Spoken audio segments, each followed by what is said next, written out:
So tonight we're going to ask the question, will Africa shape the future of the world? Stay with us as we have that discussion.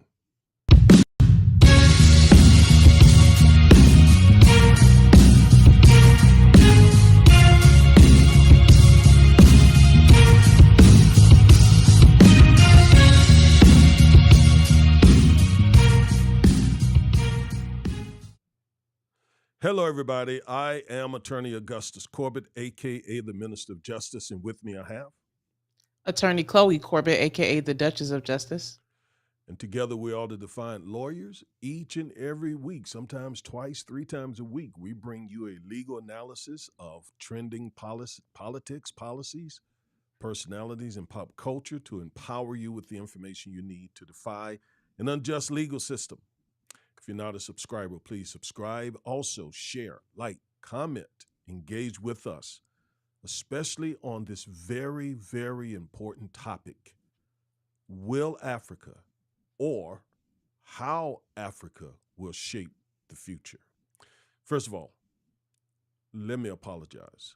We had technical issues just before we got ready to go live, and we still haven't really fixed them, but I found a workaround because Chloe and I really want to have this discussion today. So if we go out, I apologize. It's something that I may have to get some help with from some professionals, but hopefully everything will be okay. Meanwhile, Chloe, how are you doing? I'm doing just fine, Dad. How are you? I am doing so well. I'm very, very, very excited about this topic. This is a topic that is dear to my heart and has been for, what, 4 decades, for literally 4 decades. So I am very excited about what seems to be going on the continent of Africa, particularly Sub-Sahara Africa. And we thought that we need to have, sort of a light conversation this time because there are going to be multiple conversations we're going to have about the continent of Africa and how it's going to shape the world future. But tonight we just want to sort of give an introduction. So, Chloe, why don't you kick us off? Yeah, so there is a lot that's happening in Africa, and there's a lot that is related back to here in America as well, us as Black folk. We always hear in the news, if you watch the news or go on social media, about a lot of the strife that's going on, the conflict, what the Chinese government is doing and other powers as well. And we'll get into that into later videos. But I think we wanted to start it off with just kind of our perception of Africa, how we feel about it, the continent, and why we wanted to make this video. So for me, I've always had a very diverse group of friends. I grew up with all different types of cultures, people from all walks of life, and I also had a lot of African friends as well, specifically West African friends, even more specifically, mostly Nigerian and Ghanaian. Uh, um, just throughout high school and college, those were a lot of the Africans that I hung out with. And a lot of them were Americanized, meaning they were born here, but their parents were from a country in Africa. But I was still able to get a firsthand look and experience just the cultures that they brought, the mindset that they brought. And we would have honest discussions about it and sometimes even clashes about our perception of America, me as a African American descendant of an enslaved person, and them as being from the continent without that history. So I think we'll get into that, Dad. But I've always just been exposed to different African cultures and countries through my friends and friendships. All right, awesome. Yeah, I didn't grow up with a diverse group of friends like that. I was raised in a very small rural town in North Carolina. You basically had whites and blacks, some Native Americans, and then in the mid 80s, you had a lot of Latinos moving in into the area. Um, but my diversity of community dramatically increased in the 80s. There, I met all kinds of people from everywhere, literally, and many of them were Africans.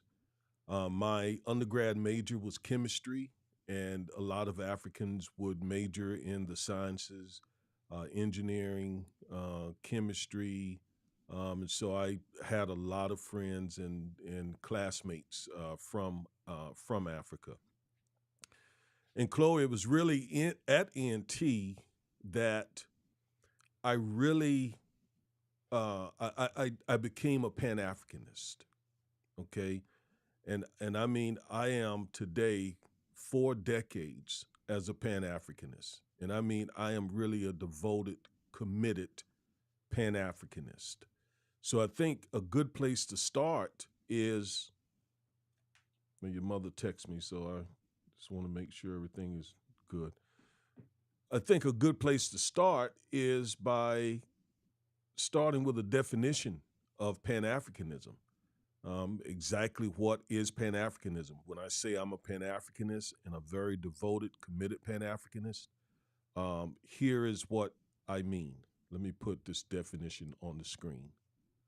All right, so Pan Africanism is the belief that people of African descent have common interests and should be unified. Let me stop there. So, first, there is the belief that African people, native, indigenous African people, as well as members of the African diaspora, should be united. We are all of African descent. Um, we share a common lineage, and of course, I know I've been to the continent of Africa. I know that there's a lot of diversity, even within the continent of Africa. There are a lot of different tribes. There are a lot of different languages, a lot of different dialects, etc. Um, but we're still black people. We're still black people, and we're still descendants of Africa. And unfortunately, one of the things that the enslaver did to African Americans and also did as colonizers on the continent of Africa was he taught us to hate our blackness, our African heritage.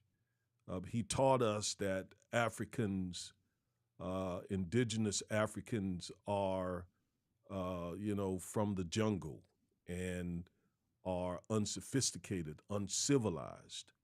And sadly, some African Americans still hold on to that misinformation, that propaganda, even today. Um, and vice versa. And I want you to talk about this a little bit, Chloe. And vice versa, it seems like there are a lot of Africans who come to America with preconceived notions of African Americans. So while the enslaver was uh, sort of propagandizing, brainwashing us here about Africa, he was doing the same thing to indigenous Africans about African Americans.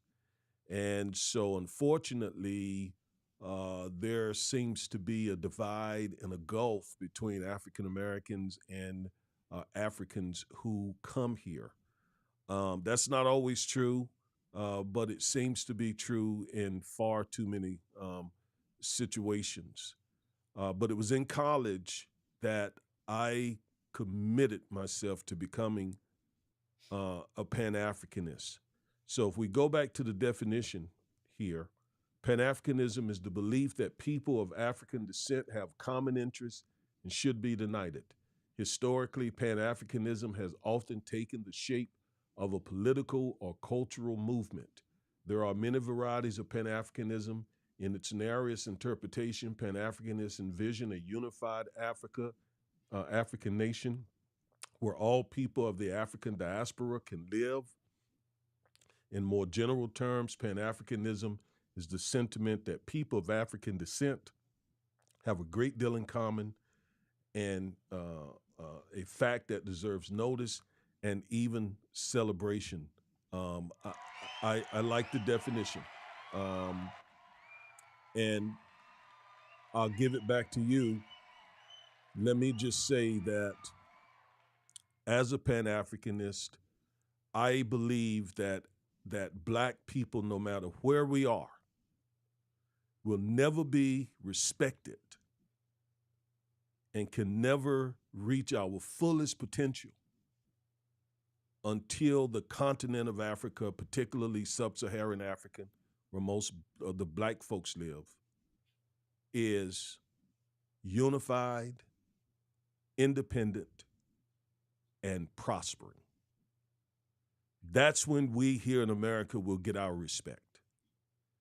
Chinese people in America get respect because America respects China. Japanese people here get respect because Japan is respected. British people get respect here because Britain is respected. You go down the line. African American people here are not respected because Africa is not respected. It's not unified, it's not independent, and it is not prospering the way it should. And of course, we know colonialism ended. Most of those countries gained their independence in the 60s, but a new form of colonialism set in. And unfortunately, Africa is still not um, prospering the way it should. But it seems like I'm hearing a roaring. It seems like I'm hearing a sound coming from the continent. And it's interesting. And before I give it back to you, Chloe, let me just play this video of this South African leader, Julius Malema, and he is doing a chant. It's a controversial chant. Elon Musk, a white who grew up in South Africa, says that it's a chant that promotes genocide of white people who live in South Africa. You know, but the chant is I got to play it. I want us to hear the chant. Okay, hold on. This is your summer to smile with Aspen Dental's Summer of Smiles event, celebrating 25 years of affordable care with epic savings. Right now, new patients without insurance get a free full exam and x-rays, plus 20% off all treatment plans. Book today. You when I'm sit. There it is. Where were you when I'm dream? So fast, Kichi. Hey boy, so fast, Kichi. Hey daddy, Kichi, Kichi, Kichima. Kichi, Kichi, Kichima. Sibram Konto, Alaye. Sibram Konto, Alaye. Shoot to kill, Kilawa. Shoot to kill, Yamaza. Kiss the poor, the farmer. Kiss the poor, the farmer. Brr, pa, pa. Brr, pa, pa. Attention.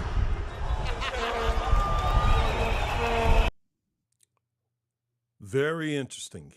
They are saying, I can make out some of the words, killed the Boer, who is the white South African, killed the farmer, who is typically the white South African who was able to retain much of the land and wealth of South Africa even after apartheid ended.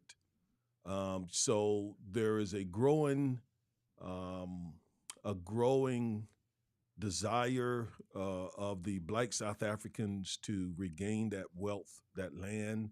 And so that song sort of embodies that frustration that black South Africans have with the white minority still owning most of the land and the wealth in that country. Real quickly, I at ANT worked to divest South Africa back in the early 90s.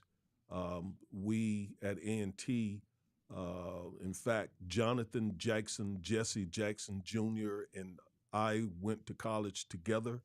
And Jesse Jackson Sr., Reverend Jesse Jackson Sr., is an alum of A&T, and we did marches to divest South Africa, which eventually led to the abolishment of apartheid.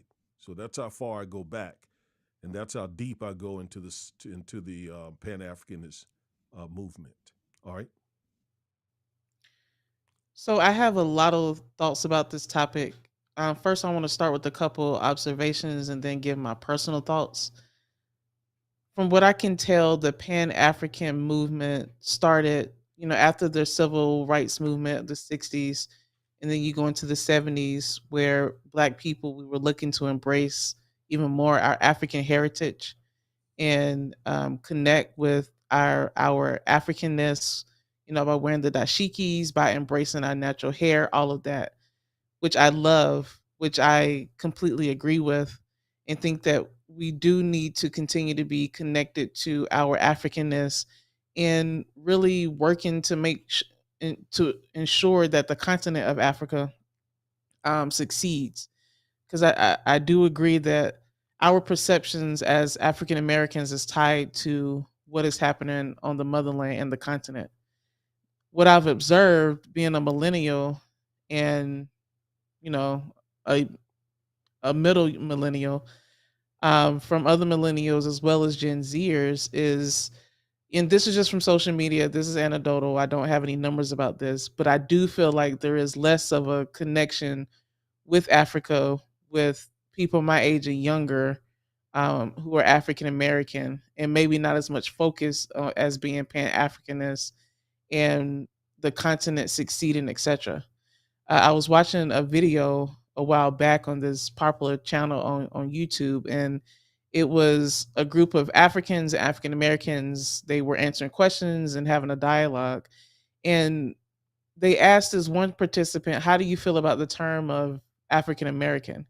And he said, and this is very much paraphrased, but he said in a nutshell, he's okay with the term African American, but he believes that it does denote that, you know, us as Black people, we are either first or second generation Americans versus a lot of us who've been here from the foundation of this country, who had ancestors who were enslaved and built this country, and who have been here than a longer of the of white Americans who have been in this country as well. So what I got from that is his point is he wanted to make sure that yes, we are we are connected to Africa and the motherland, but also the contributions that our people have made to this country and literally having built it up as well. And when I saw that, I was like, I never actually thought about that. I think that that's a good point. We're wanting to make sure that we are connected to our Africanness and connected to the continent of Africa, but also ensuring that people in this country know and that other Africans know and immigrants know that if it were not for enslaved African Americans and then the civil rights leaders and other members of our community, a lot of the rights and protections that they're afforded by coming here would not be afforded to them without us being here and kind of building this country up from its fabric as well. And I've had a lot of these different types of conversations with my African friends about this. I remember in college, freshman year, I had an African friend. Um, she wasn't from Ghana or Nigeria. I can't remember what country it was, but we started having a conversation about this, and she said, "Well, in a nutshell, my family chose to come here, and your ancestors were brought here in chains."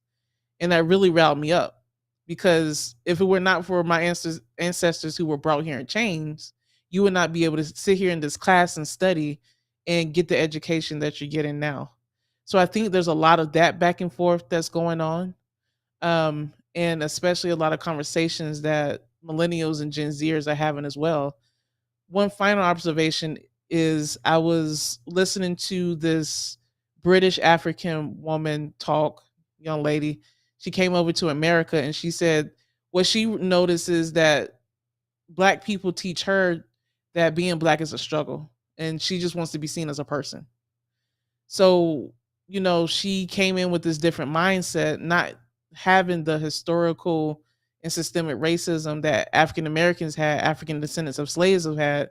And basically how I perceived it is she was saying, you all just want to just play struggle politics. So I say all of that to say I think that we need to be invested in Africa. We need to make sure that Africa is strong, that the countries in Africa are strong. We need to be connected to our roots. I plan on going to Nigeria and Ghana next year, so I am all for that. But at the same time, I want to make sure it's clear too that if it were not for us as African Americans, this country would not be the way it was. We would not have the economic status that we have. We would not be the superpower that we are, and that needs to be respected as well. So I don't know if that took us on a tangent, that, but I have seen a lot of these type of conversations having with people my age in terms of how we view ourselves and our connection to Africa too. No, thank you very much for your comments. And I think it's the very type of comment that conversation that we want to have this first show that we're doing on Africa. So I'm going to go back and respond to all that you just said, because as I heard you say all of that, something riled up in me, quite frankly. Um, and I don't know if it's generational. I don't know if it is ideological. I, I I don't know, but and I'll admit I'm different. I'm different than most African Americans. I am truly a Pan Africanist. Um, I consider myself to be African, more African than I am American. Although I never lived on the continent, I have visited. But in my heart, I'm more committed to my African ancestry than I am to America. I'm an American citizen, have been born and raised here. Family's been here 3 or 4 generations. Um, but I, in my heart, am really connected to the African part of African American. Um, so much so that I did my family research. And let me quickly tell you how that came about. The reason why I went on the journey of discovering who I am ancestrally. And by that, I don't mean I'm in the ancestral worship and all that. I don't do any of that. But I did want to know what where my family came from. So I don't know if you're familiar with these things, these rings, Chloe, called crest rings. Mm-hmm. So a crest ring, for those who don't know, a crest ring is a ring, a gold ring, and it has like a crest, an emblem on the top of it. And I saw this white guy wearing one day, and I wanted one. It looked really nice, very sophisticated looking. I didn't know what the symbol meant, but I liked the ring. So I went to the jeweler and told him I want to get a crest ring. And he said, okay. He looked at me kind of funny and he said, okay, I'm happy to do that. The cost is about $1,000, if I remember correctly. He said, but can I ask you a question? Sure, I said. What? He asked me, what is your last name? I said, Corbett. And he went into his, inventory, and he pulled out some stuff about the Corbett last name. And he told me, he said, it's an Irish name. It's from Ireland. And here's what it means. And again, I'm happy to do this for you, but may I ask you a personal question? I said, certainly. He says, are you Irish? I said, of course not. I am an African American. He said, well, this emblem celebrates the Corbett Irish ancestry. So, and before he could get it out, I caught on to what he was saying. And I said, you know what? Thank you so much for asking me these questions. And no, I've changed my mind. I'm not going to spend money to purchase a ring that carries the name of the enslaver. I'm not going to do that at all. Absolutely not. Thank you for asking me those questions. And he said, sure, no problem. And I then went to the genealogical office in North Carolina and begin discovering who I am, my ancestry, my maternal ancestry.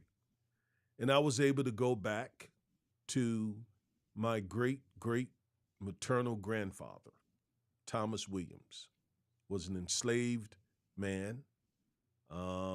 And that wasn't enough. I couldn't go back any further than him because they didn't keep the enslaved people's names and records and all of that. But I did get back as far as I could. It was about 1830. Um, that led to me taking a DNA test. So I took a DNA test many years later and discovered that I am my maternal great great grandparents were from Nigeria primarily. Nigeria and some Cameroon descendancy, but primarily Nigeria. And then I was able to delve deeper and found out that our family is from the Yoruba tribe. Okay, and I'm in the process, my wife and I, of changing our names because I'm not going to, and she's in agreement with me. I don't plan to die with the enslaver's name. I'm not taking that name to the grave. That name gives me no pride. Corbett, that I don't know anything about that. I just know that when our ancestors were enslaved, they took on the names of the enslaver. To me, it's like having it's like being branded. It's like a cow that got branded. You know, I just refuse.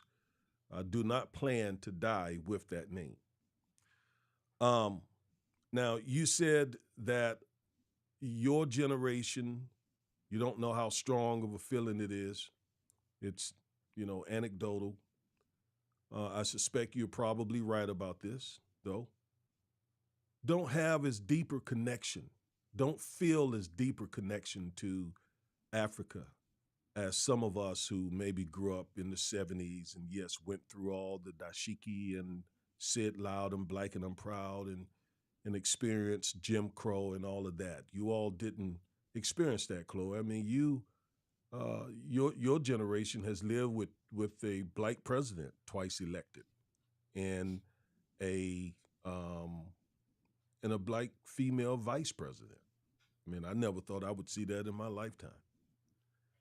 So my connect my it I so you were saying we should yeah have a connection to Africa and maybe visit the continent and so forth, but at the same time, we're really Americans, and we need to never forget that and make sure that folks know the contributions that we have made here in America. I take a different approach. My belief is, let me put it this way. We've been here 400 years and we still have about 2% of this nation's wealth. We are really not owners of much of anything in America. And from the looks of things, America will forever treat us like second-class citizens. So after being involved in that struggle for 60-something years, uh, you know, I'm in my heart. In my heart, I'm just more connected to my African heritage, right?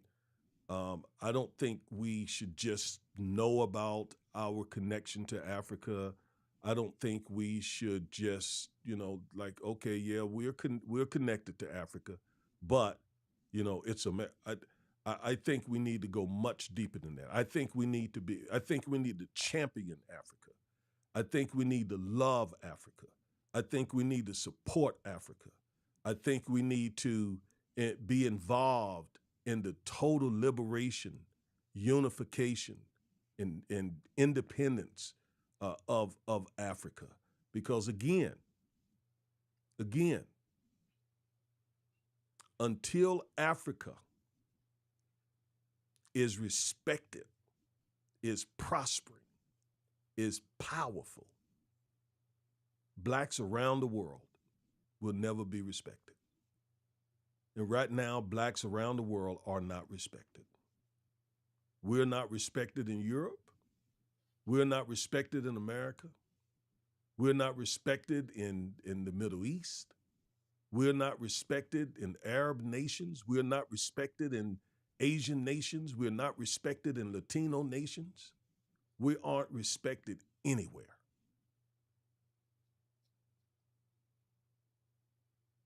And that is largely because of the continent of Africa not being respected the way it should be. Yeah, I agree. I love what you said about how, as African Americans, we need to also champion for African issues as well, and for the success of African nations and African countries. Because just like you said, the fact of the matter is, if Africa were viewed more favorably by the world powers and by other countries, um, by other countries in the world, then we would be viewed that way as well. Love or hate the Chinese Communist Party, at the same time you have to respect them because they're powerful. And that power goes on Chinese Americans and Chinese people as well. There's a certain that they have regardless. Well, So so let me just yeah. say, yeah, let me just say, let me bring that home a little bit more. Hmm. So you shoot a black man, the police shoot a black man to death in the streets. Unarmed, innocent black man, shoot him to death. Spit on his corpse. White police officer. Let's just say. There isn't a whole lot of outrage about that. Okay? There's not. Some people will celebrate it. Do that to a Chinese person. Do that to a Jewish person. Do that to an Englishman. Do that to a Canadian. Do that to a Japanese. And it's going to be different. And a part of the reason it's going to be different is because the United States government knows that it has to answer to Canada, to China, to Japan, to France, to England, wherever those people come from. The U.S. government knows they've got to have a conversation about the way that Chinese American person was treated by the police officer. There's not that second thought with us because the U.S. government is not trying to respect the continent of Africa. But let me tell you this, and that's the reason why we're having this conversation. I believe that's changing. And here's why I believe it's changing. And I'm gonna go right back to you so you can finish your thought. I apologize. I just want to get that in. I'll forget things if I don't say it. Okay, let me just pull this up. Africa is rich in natural resources ranging from arable land, water, oil, natural gas, minerals, forests, and wildlife. The continent holds a huge proportion of the world's natural resources, both renewables and non renewables. Africa is home to some 30% of the world's mineral reserves, 8% of the world's natural gas, 12% of the world's oil reserves. The continent has 40% of the world's gold and up to 90% of its chromium and platinum. The largest reserves of cobalt, diamonds, platinum, and uranium in the world are in Africa. It holds 65% of the world's arable land and 10% of the planet's internal renewable freshwater source. In most African countries, natural capital accounts for between 30% to 50% of total wealth. Over 70% of people living in sub-Saharan Africa, the black part, Africa, depend on forests and woodlands for their livelihoods. Land is an economic development asset as well as a socio-cultural resource. A significant share of these resources is, however, used unsustainably, while others are lost through illegal activities, meaning that the stream of benefits generated from these resources is being reduced over time. For instance, Africa loses an estimated $195 billion annually of its natural capital through illicit financial flows, illegal mining, illegal logging, the illegal trade in wildlife, unregulated fishing, and environmental degradation. So, what I'm saying is the continent of Africa and the countries of Africa should be the most respected on the planet, given all the wealth, the resources that we have. But we know what's going on. White supremacy has been present on that continent, robbing those people, our people, of those natural resources. The countries that have the greatest reserves of diamonds and cobalt and uranium have the poorest people. And where's the money going? Where are those resources going? Here, America, and Europe. And now China is in there trying to get what they can get, and Russia's in there getting what they can get. Arab nations are in there getting what they can get. Okay? When, again, the African people should be the most wealthiest and respected people, given all the natural resources that we have. And we, as members of the African diaspora, should be valued too in folks' eyes. But because Africa has not yet unified, become independent, and are prospering from what's in their soil, both the African countries, the African people, the African diaspora, we get no respect. So, I don't know that we'll ever get the kind of respect that we deserve here in America. But we would if our motherland was. All right, now, sorry for interrupting you. Everything you said, I completely agree with. I mean, we know that it goes to white supremacy and what colonialism did to Africa is a microcosm of what's going on here when we were brought in chains and enslaved. I think one of the big issues too is the fact that the Europeans cut up Africa and put different cultures together, communities together, ethnicities together, and that has caused a lot of internal conflict and warring as well. But no one wants to talk about that. You know how they just cut up different different landlines and boundaries. With cultures that for a long time had conflict, and then oh, that's just because they're African, because they're black, because they're prone to violence, etc., without taking any part about what colonialism and white supremacy did as well. And I do think too, as African Americans, we need to champion that's sticking out in my mind, champion Africa and champion African countries because our success is linked to them and their success is linked to us as well. The only point I was making before is just have the acknowledgement too that there's a lot of Africans or just immigrants coming over to to chase the American dream and to take part of this American dream, don't just look at us as saying, "Oh, they just want to talk about struggle and race all the time." If we didn't talk about the struggles and racism, then immigrants of color who come over here would not be able to benefit and take part in the American dream as well. That's the only point that I wanted to bring out. But And in but terms of let me supporting Africa, championing Africa, I am 200% there. well let me say with those Africans who look at us as always in the struggle mode. Let me address that too. And I had intended to anyway. I think Africans who have that attitude are ignorant.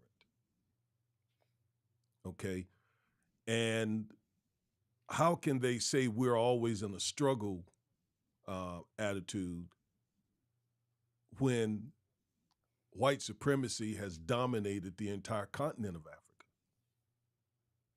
especially the sub-Saharan countries? In other words, she, as an African person, should be in struggle mode too to get those African countries completely liberated from neo-colonialism. So to say basically what she's saying is we have stopped fighting. You know, you African Americans continue to fight. We have stopped the fighting and we get along well with our European counterparts. Yeah, and they're robbing you blind.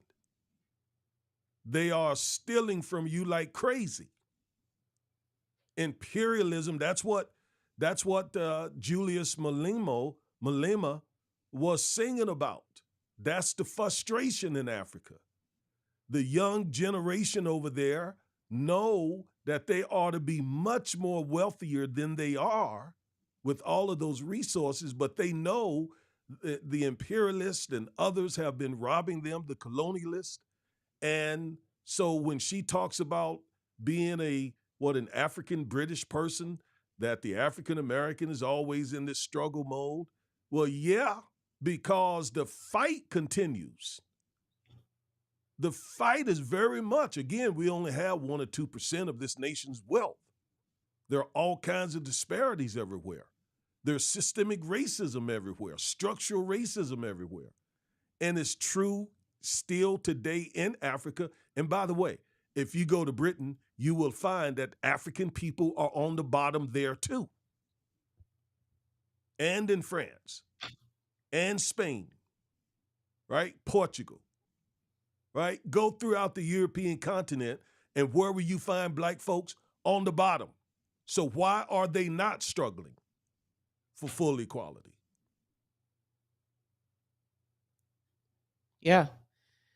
So that's why we have to recognize the root of the separation, which is colonialism, white supremacy, neo-colonialism, because a house divided cannot stand. In the words of the Bible and Abraham Lincoln, I think that was a famous quote of his, but he got it from the Bible. Um, so that's why I'm looking forward to this series that we're talking about too, because we're talking about, okay, what about the future? How is Africa now rising up, and what are some of the things that the powers that be are trying to do to keep it from rising up as well? We're gonna get Yep. into that, yeah, over these next few videos too. Yeah. So Yeah. Unfortunately, sometimes Africans, I had a guy to say the same thing you were told. Write that, write a comment like that on our YouTube channel, on the Defiant Lawyers YouTube channel, saying that we're just, he was from Nigeria, and he said that we Nigerians, we come to America and we do better than you African American people who've been here 3, 4 generations. Well, needless to say, I took his head off, um, because I don't let, I try to educate my African brothers who have that sort of that ignorant attitude about African Americans, as I try to educate African Americans who have an ignorant attitude about Africa. yeah, I was about to Because, say that too. yeah, I mean, how can we ever be unified if both of us are looking at each other that way? Yeah. Um, and and the guy with the Nigerian guy, I replied to him. I said, well, first and foremost, um, Nigeria was conquered by British people. As a matter of fact, the name Nigeria was given to you by British people. That was not the original name of that region of Africa. I think it was the Empire Benin, I believe. Um, they colonialized you there, and still to this day, neo-colonialism is still a huge part of Nigeria. If Nigeria was prospering the way that it should, he wouldn't have to come to America. He could stay there and do well. Why are you here? You're here because you're coming here for opportunities. And as you said, Chloe, you're able to take advantage of some of these opportunities because of the work African Americans have done that you now benefit from. You know, when we back at A&T would be dealing with snobbish uh, Africans, you know, we would tell them, you're at this black HBCU land grant university that was built because of the work of African American people. You're benefiting literally from our work, our sacrifice, our blood, sweat, and tears. Okay? A lot of the advantages that you get when you come over here, like you said, Chloe, come or came from the work, the contributions, the sacrifice, sometimes even the death of African American people. So get off your high horse. I remember back in the 60s, I don't remember, but I read about it. Um, Malcolm X had to humble some of the African leaders who had sort of a bourgeois attitude toward African Americans. And he explained to them that, you know, yeah, you think you're in a good position with these European people, but they're robbing you blind. And some of you are corrupt leaders, and you are actually participating in the robbery of your country. So don't have a snobbish attitude with us. And you said something about carving up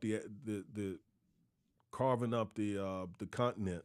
Let me show that that was not that is absolutely right. Okay, it's called the Conference of Berlin, 1884 through 1885, also known as the Congo Congress or West Africa Congress. And basically, what the European countries did was they met and they literally carved Africa up and like a pie, like a pizza. And the British said, okay, we're going to take this part. France, you can have that part. Portugal, you can have that part. I mean, literally divided the continent up to get to those resources. And thus colonialism began. So that literally happened. Yes. Yes. Yep. And it's because the nations, the people in Africa were so strong, and it's been said one of the richest people in the world, besides Solomon, was Mansa Musa, who was an African kingdom and leader some centuries ago. And so, just like the statistics you read, just about the natural resources that are on that continent that Europe doesn't have, which is why they had to go pillage the rest of the world. I took AP British history in high school, and then I took a couple of courses in college too. And that area of Europe doesn't have the resources that Africa has. Doesn't have. They had to import a lot of the vegetables and things that are the staple in their country now. They don't have the diamonds and the gold and the fruits and any of that. The Any of coffee, that. the cocoa, the trees, whole lot of Yes. stuff. Yes. Yes. So that's why they had to develop this, can instill and destroy other countries to bring it back to them. And one thing that I don't like either is I I've studied especially British history in depth in my in high school and college and just on my own. And these kingdoms that were built off the back of Africa and Indian and some Asian countries as well, they started out as they were dirty, they were nasty. Um, there were diseases running rampant. So I always have to bring that out because that's how the media tries to portray Africa and Africa and therefore African people.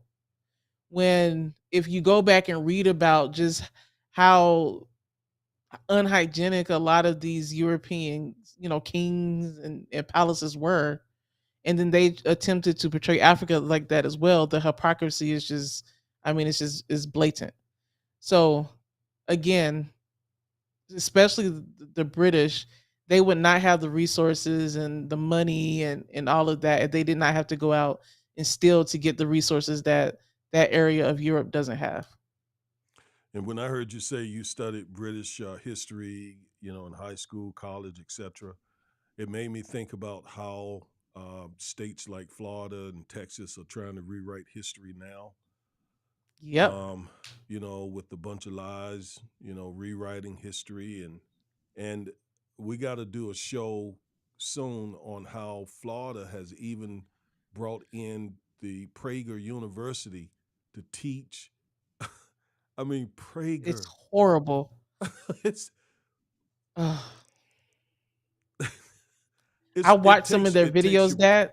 Yes. Yeah, yeah. I watched some of their videos and just the lies in it and the deception that are in those videos and the way they twist history. I mean, it's disgusting. And so many kids, which are the future of this country, are going to be learning that information. Yeah, we got to do a show on that and Yeah. educate folks about what really is going on in Florida. It is terrible. It is like the KKK has taken over the state and are literally rewriting history. And it's the reason why I call DeSantis the Satan. Okay, quite frankly.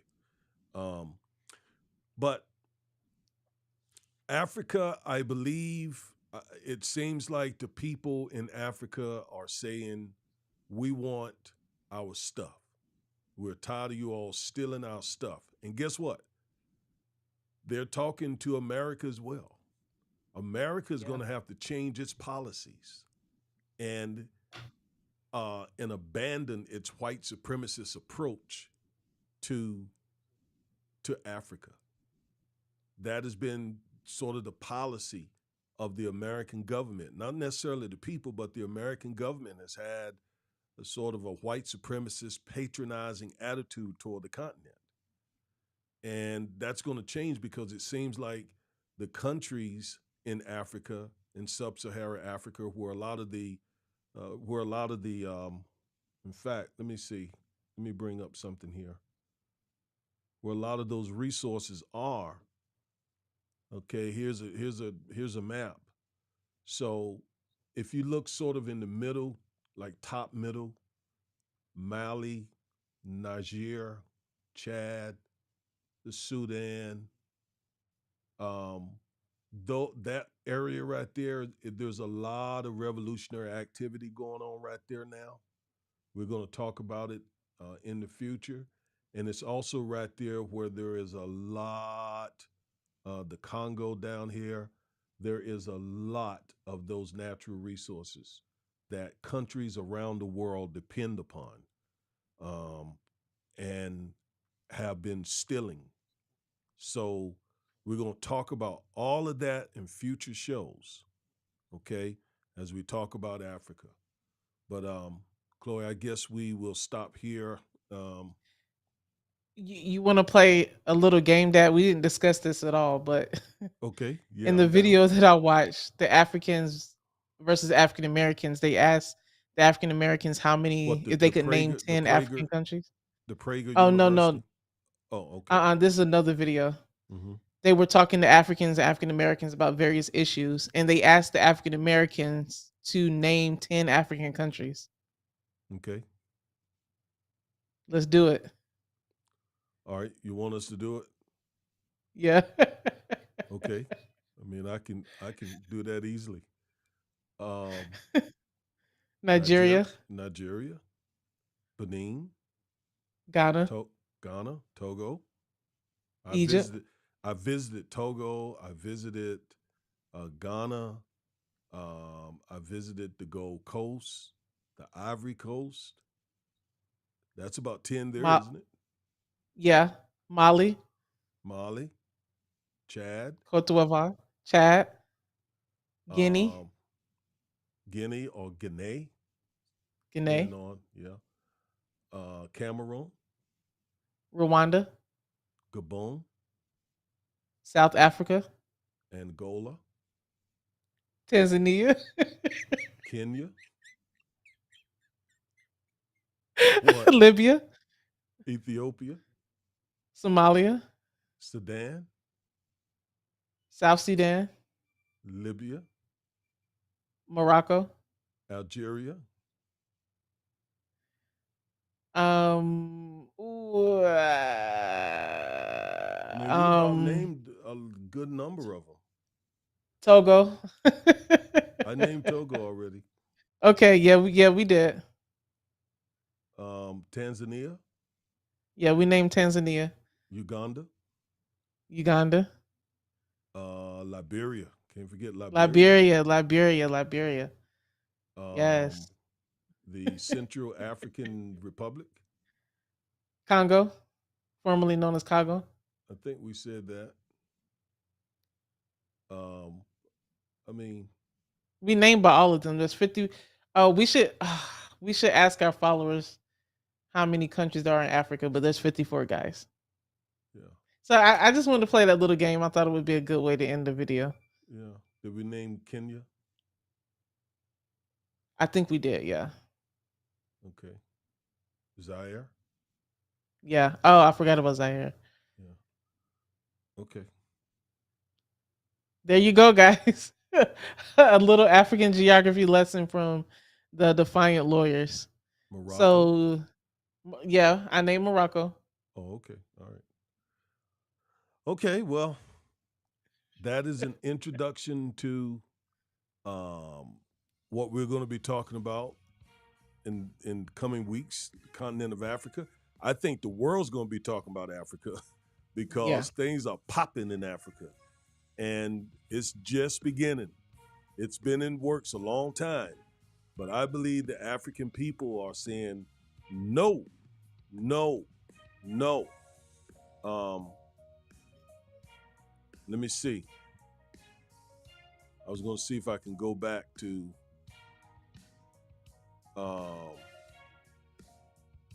let me see. Are you looking to register your business using an address other than your home? Wouldn't it be great if you could read and manage your business mail from anywhere? iPostal One.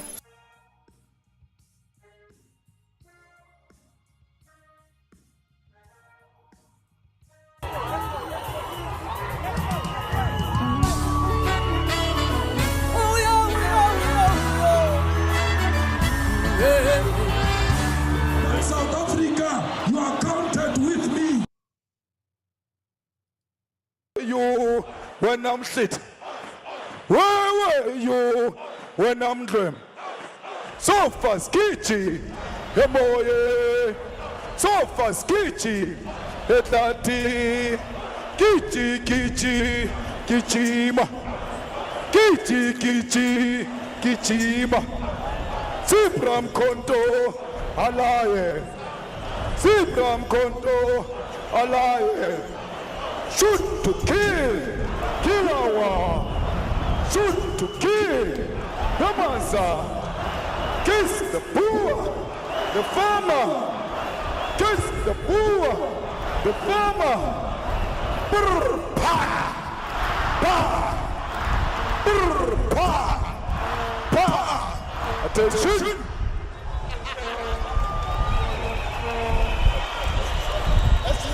right, we're out. Peace.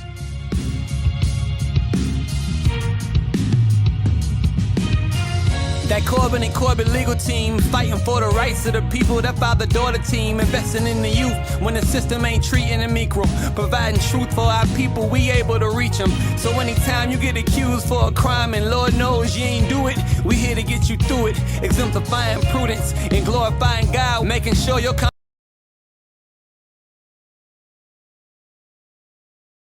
small enough to focus on your matter throughout the neighborhoods of Dallas. Working constantly and making sure your rights are protected. A firm team of lawyers, aggressive, effective. A team that has your back in the courtroom. Two well-spoken black lawyers in the courtroom. Investing time and resources when it's evident that you were treated wrong. Now you walking out of Dallas courtroom with a settlement. Corbin and Corbett, the father-daughter legal tag team that has your back in the courtroom. Our purpose is simple. To obtain a favorable outcome for each client and glorify Christ in all we do. Our vision is to be one of the best and most